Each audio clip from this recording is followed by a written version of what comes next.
It's Sandy. And Andy. And we're back. It's been a year since we did our last video, and we have to apologize for our absence. But it's been a very eventful year. That's for sure. We moved out of Rockford, Illinois, to sunny South Carolina. In the upstate, where we could see mountains from our balcony. We love it here.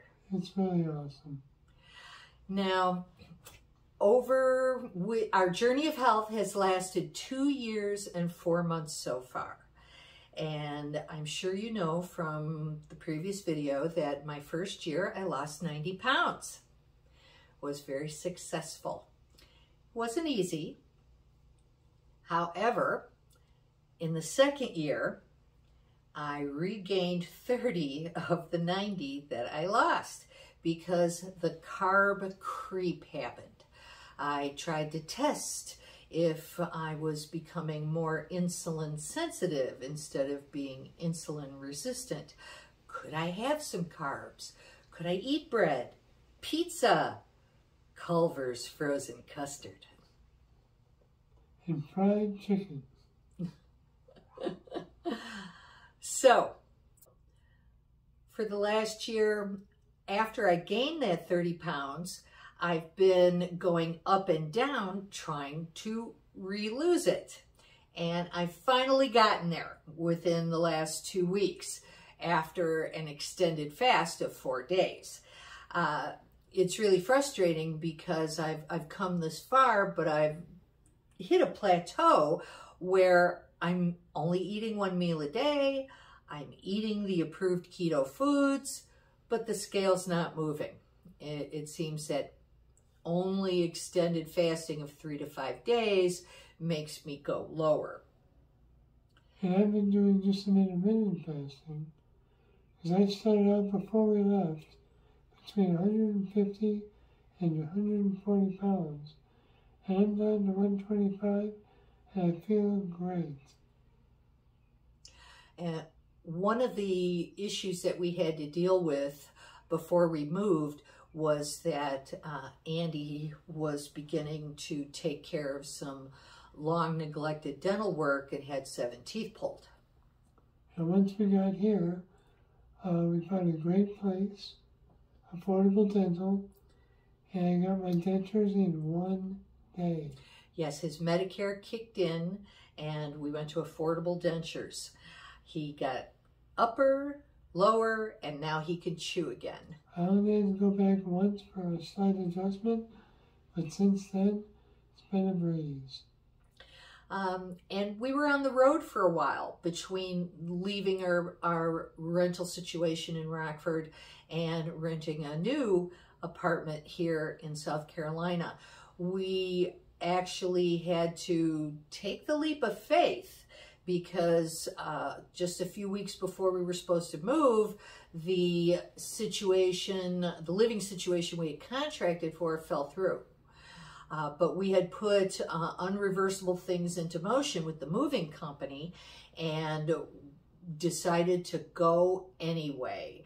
We had to put all of our belongings into a storage space before we eventually rented an apartment, and we were on the road for 5 weeks. 3 weeks in an extended stay America and 2 weeks in a Motel 6.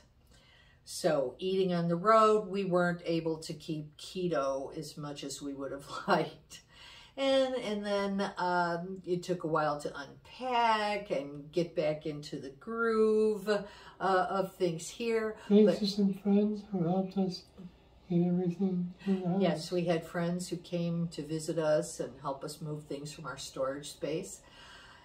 And now I'm fermenting again, making more sauerkraut. Which is better than any store-bought. 700 milligrams of vitamin C in just 1 cup. Very healthy. And I'm fermenting my own apple cider vinegar now, because that's been a real key to my weight loss and my health improvement, is drinking apple cider vinegar. And now I'm even making citrus vinegars.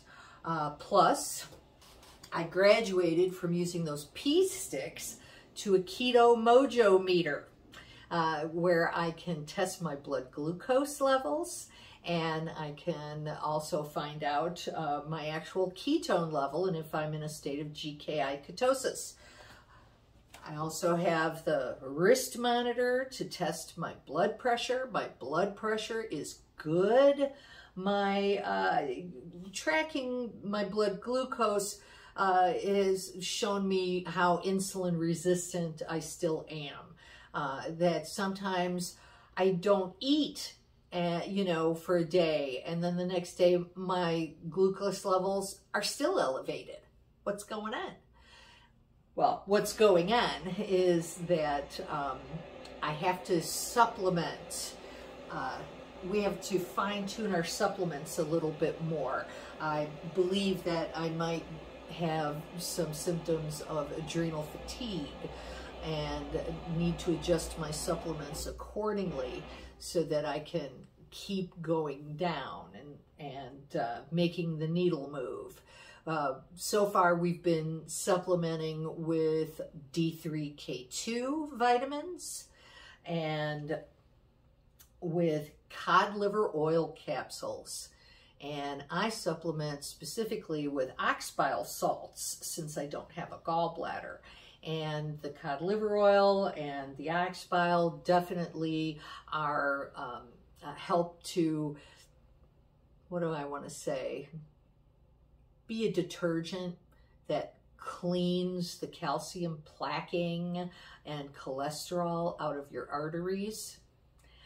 I don't want to end up like a lot of my older relatives, my great aunts and uncles, my grandparents, who all got fat and died of heart disease, either heart attacks or congestive heart failure, including my mother. And I don't trust the medical system, which is a disease care system, and we feel that our best shot at that is taking charge of our own health, supplementing, eating right.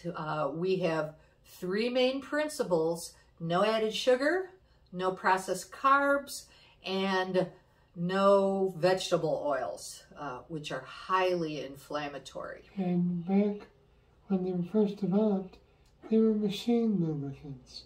That's right. In the late 1800s, early 1900s, these industrially processed seed and bean oils from leftovers of other agricultural processes were used to lubricate machinery.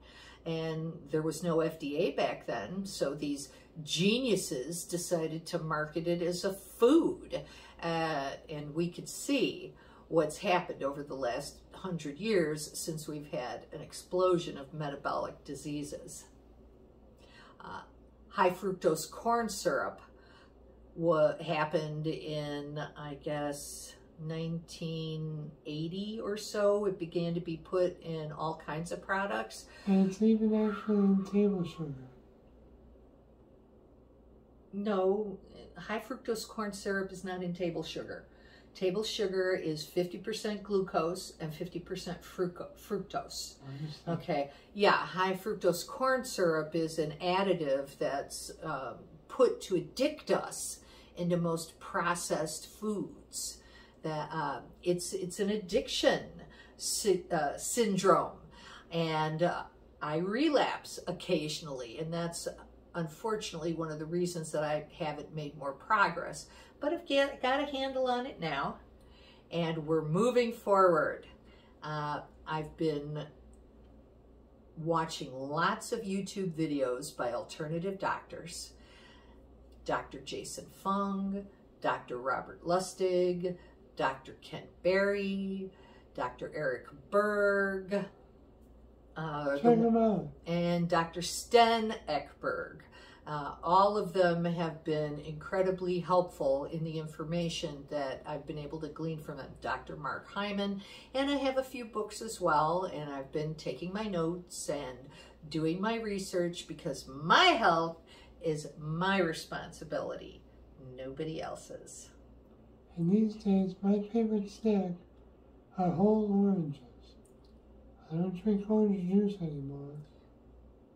But I'll eat an orange or two.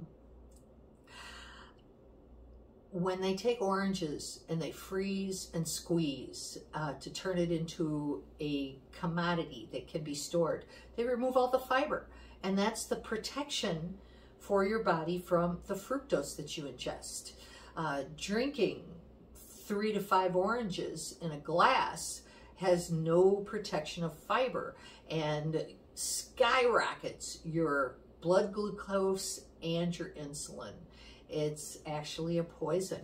And there's very little vitamin C in orange juice, except perhaps because it's pasteurized, it's processed, it's heated, which gets rid of all the natural vitamin C. And it's only the vitamin C that they add back, which isn't much. You can get, so Andrew snacks on oranges, peels an orange, eats the fiber, because he needs to gain weight. He needs to be a little bit heavier than 125. He did get down to 120. And now I am conscientiously making sure that he eats at least twice a day and eats snacks. And it's, I've actually gotten to the point where I can make potatoes for him and not eat the potatoes. He eats the potatoes. Also, when I was younger, I hated liver. But we bought some recently, and the way Sandy cooks it, it's delicious. And it's very, very good for you. So, thank you so much for tuning in, hanging with us, you know, as we took our hiatus, but now we're back, and we'll be presenting more videos very soon. So, bye for now. Stay safe, stay healthy.